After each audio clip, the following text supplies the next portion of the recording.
Awesome. Thank you so much. Hey, good morning, RCC. How are you guys doing this morning? Good. Hey, it's good to see all of you here at the Cinetic Theater and then all of you joining us online.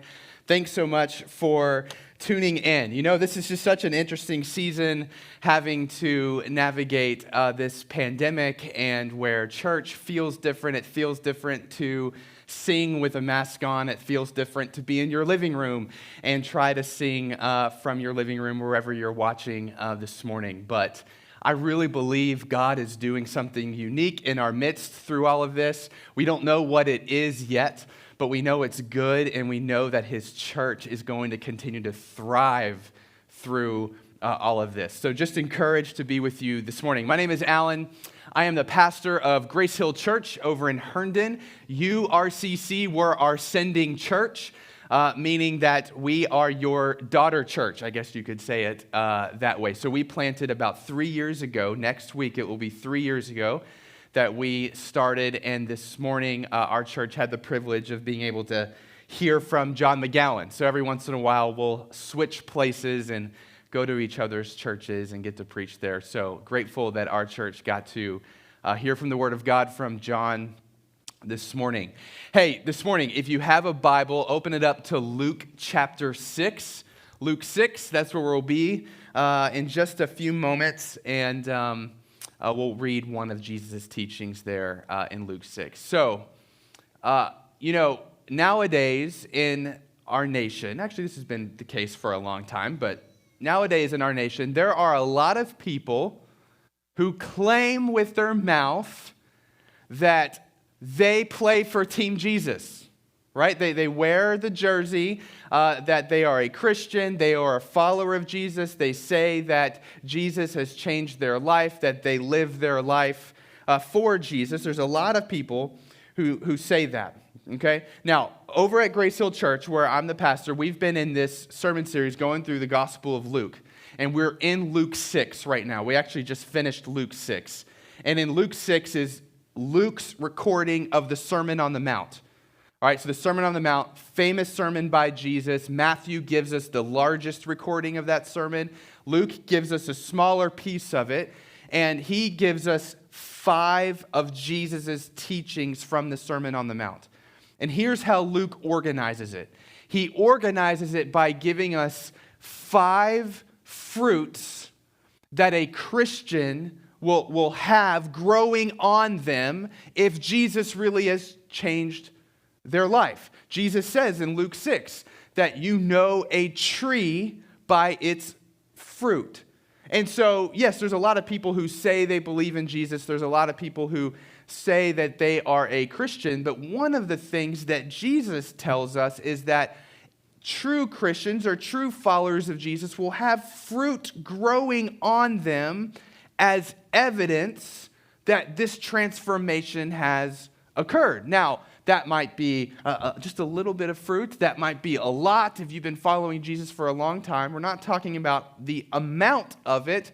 We're just talking about its presence. And so what I want to do this morning is I want to talk about one of those fruits that Jesus teaches us about in Luke 6. And I think this is, at least in my opinion, like one of the most important fruits that should grow on followers of Jesus, that should grow on the church. So let me just say this. If you're not a follower of Jesus, you're still trying to explore what you believe about Jesus, here's what I want you to do during this sermon. I want you to think about what would your impression of Christians in the church be if you saw this fruit growing on them, okay? Because what we're going to talk about this morning is what I think is one of the more difficult fruits to grow, but it's one of those fruits that if every follower of Jesus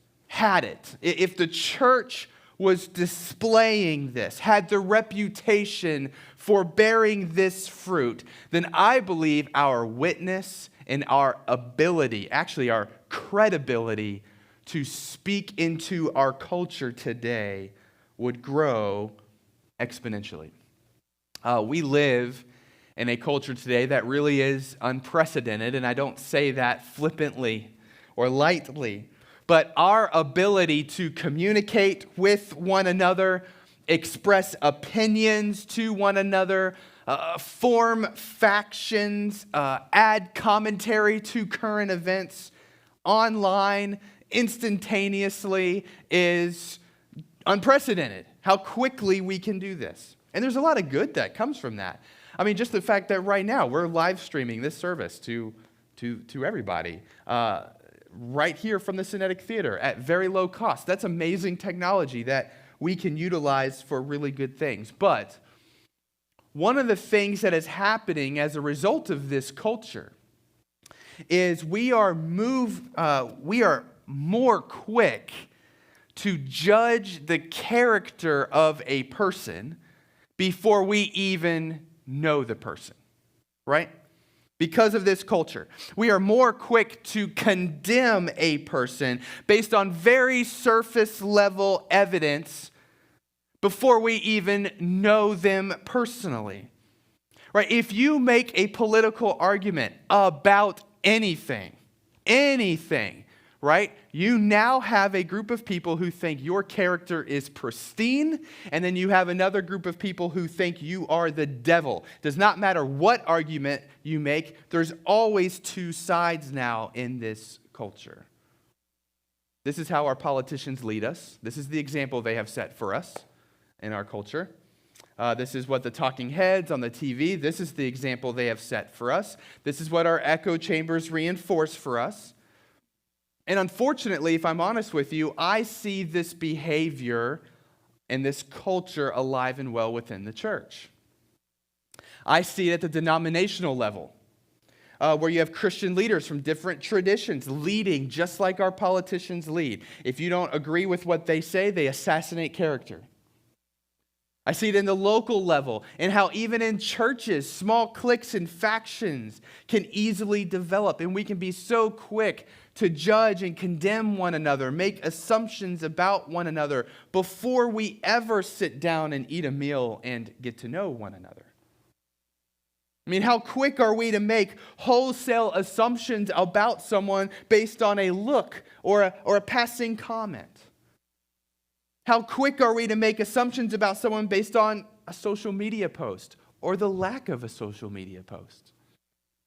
How quick are we to make assumptions about someone based on the way they look or the way they dress or how they vote or how they eat or how they parent their kids or how they clean their house or the car they drive or how they pray, how they worship, how they laugh, how they show their stress, how often they come to church or not, and all of the other things that we think they ought to be doing that they are not doing. So just imagine with me what it would be like to be a part of a community and a church family, and the people in that community were the most unassuming, non-judgmental, give you the benefit of the doubt type of people that you have ever been around. Right, and just imagine the kind of witness, the kind of impact, the reputation that the global church would have if this were true of every follower of Jesus. Where people say, listen, those Jesus people over there, I'm not really sure about what they believe, but what I do know about those people is that they are the most kind, unassuming, gentle, non-judgmental people I've ever encountered. And it kind of makes me intrigued about what they believe. Because when I'm around them, when I'm around those people who call themselves Christians over there, I feel safe. Imagine if that were a word, an adjective that people use to describe Christians in the church. Hey, around them, I feel safe. Imagine that. And Jesus teaches us about a particular fruit that we must produce as Christians if we're going to be like that. And I'm going to call this fruit self-awareness. Self-awareness. We cannot see other people clearly unless we have the humility to see ourselves clearly first. Let me say that again. We cannot see other people clearly unless we have the humility to see ourselves clearly first. Let's take a look at what Jesus has to say about this. I'm going to read from Luke chapter 6, verses 37 to 42. Here's Jesus speaking. He says this. He says, "Judge not, and you will not be judged. Condemn not, and you will not be condemned. Forgive, and you will be forgiven. Give, and it will be given to you. Good measure, pressed down, shaken together, running over, will be put into your lap. For with the measure you use, it will be measured back to you." He also told them a parable. "Can a blind man lead a blind man? Will they not both fall into a pit? A disciple is not above his teacher, but everyone, when he is fully trained, will be like his teacher. Why do you see the speck that is in your brother's eye, but do not notice the log that is in your own eye? How can you say to your brother, 'Brother, let me take the speck that is in your eye,' when you yourselves do not see the log that is in your own eye? You hypocrite. First take the log out of your own eye, and then you will see clearly to take the speck that is in your brother's eye." Now, I want to talk about the last part of this passage here, starting here in verse 41 first, and then we'll jump back up to the beginning of it in just a few minutes. But Jesus asks us a very probing question here. Why is it so easy for you to point out this small little speck in your neighbor's eye, and you don't have the self-awareness to see the log that is in your own eye? We can all understand the illustration that Jesus is using, but the question we need to ask is, what does Jesus mean by the speck, and what does Jesus mean by a log? What is he talking about? Is Jesus essentially saying that in order to be able to confront someone about the speck in their eye, you have to be less guilty of the offense that you're confronting them about? Is that what Jesus is saying?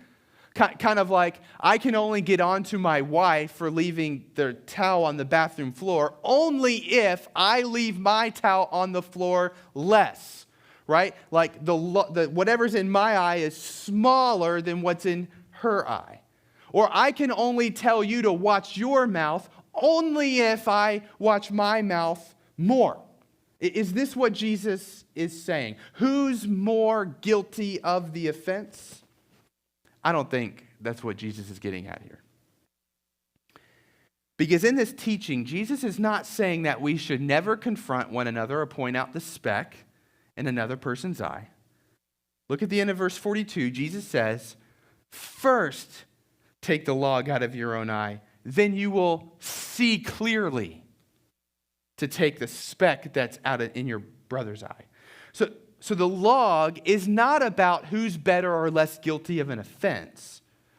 The log is something that blinds you from being able to see what's actually going on with your neighbor. And one must have self-awareness and humility when you see the speck that's in your neighbor's eye to stop, examine yourself to see if a log might be throwing your vision off a little bit. So what is the log? We need to talk about the log here for a little bit. What is the log that is in our eye that blinds us from being able to see the speck that is in our neighbor's eye clearly? And here is my definition of the log. Here, I'm going to give it to you. This is the log. The log in our eye is any desire. And if you're writing this down, just underline any, circle it, exclamation point. Any desire to point out the speck in your neighbor's eye other than genuine love and care for your neighbor. That's the log. The log in your eye is any desire to point out the speck in your neighbor's eye other than genuine love and care for your neighbor. All right, so I want you to think about the times when you point out something that's wrong in someone else. All right, we do this all the time. All right, and you can point out the speck in your neighbor's eye in many ways. You could do this through a confrontation. You go up to your neighbor and say, hey, there's a speck in your eye. You need to get that out. You could do this silently where you notice, you see the speck, and then you just kind of sit in the silent judgment. You don't confront or anything, but it's impacting the relationship. It could happen through gossip, right? I see the speck in my neighbor's eye, so I'm going to go talk about it with some of my people over here. You see that speck in that guy's eye? Right, so we could point out a speck in somebody else's eye in many different ways, but when we notice something wrong with another person, when we are dwelling on someone else's flaws, usually, not every time, but usually it's not coming from a place of genuine love and care for that person. Oftentimes, we have other desires, other motivations that are causing us to zoom in on that speck. And those desires, those motivations are the logs in our eye. That's the log. And the reason why the log will blind you from seeing the other person clearly is because the log causes you to make assumptions about that person to fulfill whatever desire you have. Let me give you some examples here so you can understand. So let's just say one day you walk into your kitchen and, either your spouse or your kids or your roommates or someone you live with, they have left a just really dirty kitchen. And they always do this. They never clean up after themselves. And you're upset because this happens all the time. This is a speck, okay? And don't get me wrong, it can be very loving to address this issue. Jesus is not saying that Christians don't address problems. But here's the log. In a rush of frustration, you begin to make a list in your head of all of the things they do wrong. And all of the things that you do right. All of the ways that they don't help out around the house. And all of the ways that you do help out around the house. And you are so focused on this speck that you've now painted this person in your mind as a sloppy pig who doesn't consider any other person. They are just an awful person, and so now you're ready to confront. So you go to that other person armed with a list of all of the things that they have done wrong and all of the ways in which they need to live up to your standard. And you let all that frustration out and attempt to make that other person feel bad because that's your true desire. There it is, to make them pay. There's the motivation. There's the desire. There's the log. The log causes you to make assumptions, exaggerations, to fuel this desire, to punish, and it has nothing to do with actually addressing the real problem. Or maybe you're not a very confrontational person, type 8 person. If you're an 8, I'm an 8. If you have no idea what I'm talking about, it's okay. Or if you're type A type person, maybe you're a more quiet person. So the log could look like this. You walk in, you see the same situation, and a wave of bitterness and frustration rushes over your countenance. And you go silent as you remember all of the ways in which this person never picks up after themselves. And you start doing the dishes, and you mix in a few sighs. Maybe you bang the dishes just a little bit louder so the other person will notice. Of course, they don't notice, so that makes you even more angry because you hope that the other person will feel guilty that you are cleaning their mess. And when they ask if something's wrong, you say everything's fine. But your silence, your bitterness, your cold shoulder is designed to make them pay. It's designed to punish. It's designed to create tension in the relationship. See, the desire that these logs represent is a desire for retribution, to make the other person feel bad. Like if you're married, I'm just going to go out on a limb. Like 75% of your conflicts is probably complicated by this log right here, wanting to make the other person feel bad. So imagine if then we had the self-awareness in this very simple scenario to say, okay, I'm angry, I'm frustrated, right? I'm ready to burn somebody down. So now is not a good time to deal with this because I can see this log in my eye. I want to make this other person feel bad. So I'm going to deal with the log. And then I'm going to be able to have an actual productive conversation with the person to address the actual issue. Because I actually love and care for this person. Right? That's having self-awareness, and that is not easy, especially in the heat of the moment. And there are all different kinds of logs that blind us from seeing other people clearly. It could be the log of fear. Maybe another person's appearance or behavior makes you uncomfortable, and so you start to make assumptions about the other person. Or it could be the log of just wanting to show yourself better than that other person. It could be the log of getting likes on social media. So you go after people or groups of people on social media so you can get your likes. It could be the log of annoyance, like parents preaching to the choir right now, preaching to myself right now. How many times are we pointing out specks in our kids' eyes? And the log in our eyes, we're just annoyed with them. Or we're embarrassed by them. Or the log of just wanting to be in charge. Maybe you keep finding flaws in your coworkers or your boss at work because you think you would do a way better job. So you have this desire to do their job. And so that's the log in your eye. I'm not sure. There could be so many other logs, so many other desires and motivations that cause us to zoom in on the speck.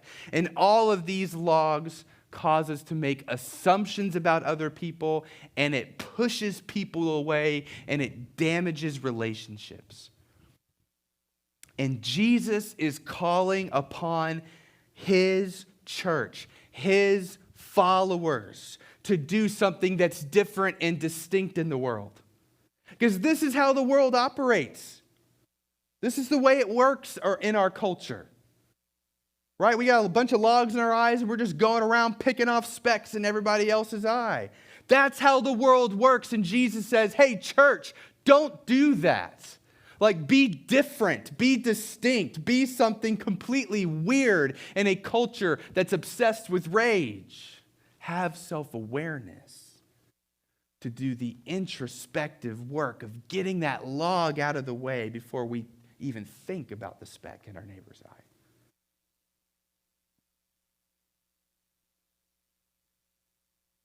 Church, every time you are dealing with the flaw of another person, Jesus is saying every time you see something wrong in another person, every time you're dealing with a speck, don't do it from a self-serving place, but do it from a place of love and gentleness and care. I mean, could you imagine if Jesus' church was known for that, not for being judgmental, but for being gentle and caring, safe.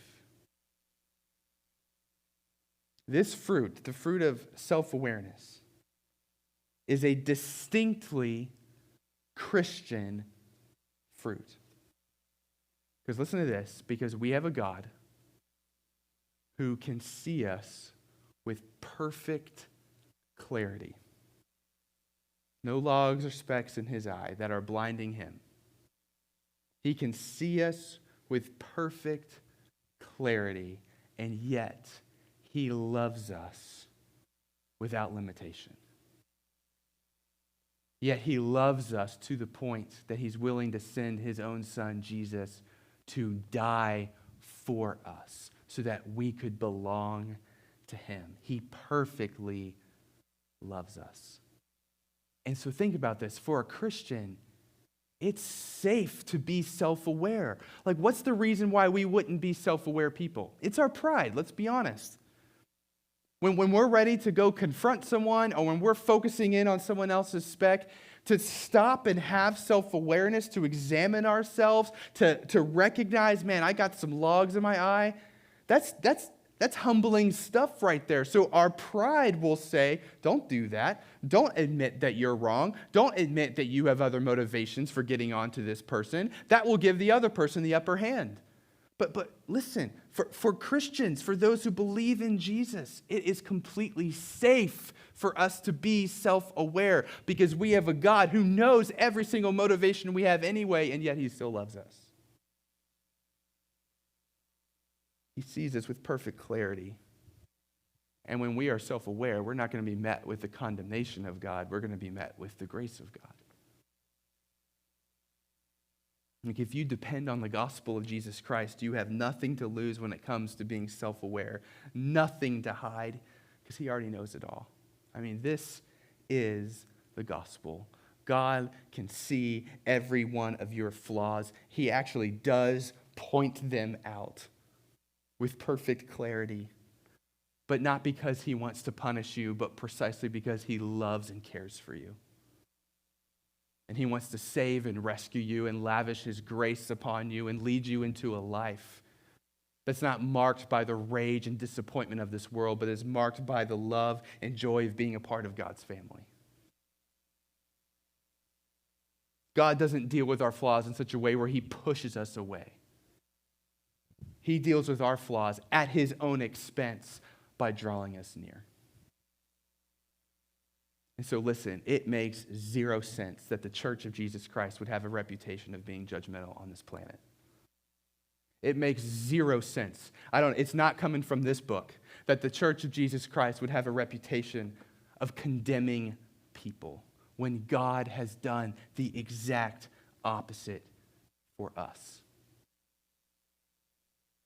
And this is why in the beginning of the passage that we read in Luke 6, Jesus basically say, hey, with the measure that you forgive others, that's how you'll be forgiven. With the measure that you condemn or the measure that you judge others, that's how you'll be judged or condemned. What Jesus is essentially saying is that if you have actually received the mercy and the grace of God, if you have the self-awareness to know that you need the mercy and grace of God, then you will be a merciful and gracious person. And it's impossible to be a gracious and merciful person if we don't have self-awareness. You know, there's a lot of talk about how the church needs to influence culture and wage a culture war in our nation for biblical values. You know, we need to fight for marriage or the life of the unborn or religious liberty or all these things. And those are good things to advocate for, to fight for. But oftentimes, this fight that some speak of, this culture war that some say the church needs to wage, looks a whole lot like just dwelling on our neighbor's specks in their eye. Like that's our presence in the world. We're just this people in a little chapel pointing fingers at the specks. Judging, condemning people for their lifestyle, for their ideology. Making accusations and oftentimes exaggerations so we can create a straw man to beat to make our point. Jesus never called his church to wage a culture war. And I believe there are a few logs in the eye of the church, and I'm going to speak for the American evangelical church, that I think we need to get out before we even have the credibility to influence culture. It could be the log of power and influence, or the log of fear of losing our way of life, as if that's guaranteed to us, or the log of wanting to be right, or maybe the log of church growth. It doesn't feel like the desire and motivation that the church has today in this culture war is rooted in genuine love and care for our neighbor.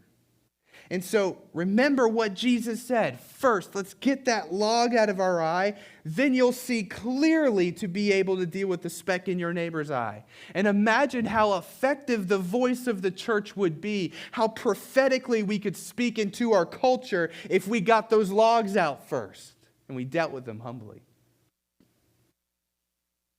Because then we would actually now see clearly. And we would understand that Jesus has not called us to fight a war, but he's called us to make disciples one at a time and to love our neighbors. So I'll say it again. Imagine with me being a part of a church where people have the self-awareness to get the logs out of their eyes and always act up with genuine, loving care for their neighbor. I mean, imagine the witness and the credibility of our voice if we interacted with our culture in this way. And the reality is it starts with you, and it starts with me. Let's be people who have self-awareness and examine ourselves before we try to deal with the speck in our neighbor's eye, in our kid's eye, in our spouse's eye, in one another's eye, in our culture's eye, anybody. And we will only grow in our self-awareness to the degree that we grow in our gospel awareness. To the degree that we grow in our awareness of God's unrelenting love for us, shown to us in his grace and mercy. That God always acts out of genuine love and care for us, always. And now he has called us as his church to love one another and to love our neighbor in the exact same way that he has loved us.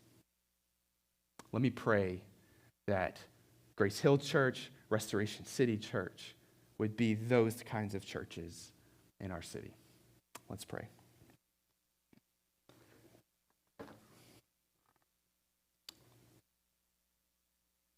God, this morning, I know all of us come together with just this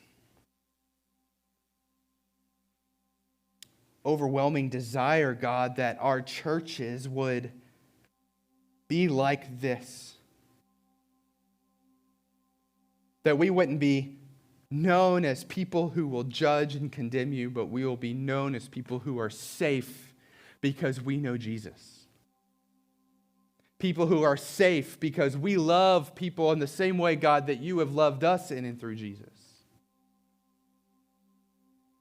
And so, God, this morning, my prayer is not that we would all leave here just to try harder to love people better. Actually, my prayer this morning, God, is that we would all leave here with a greater understanding of your love for us.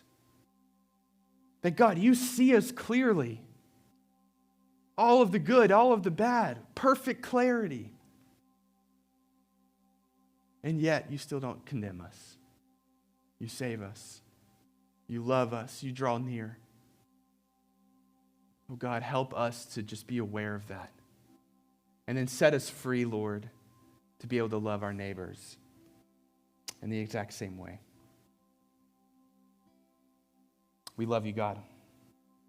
Just pray as we end this time right now in song that you would be glorified and that, God, you would minister to our hearts and we would walk out of here secure in your love. In Christ's name we pray. Amen.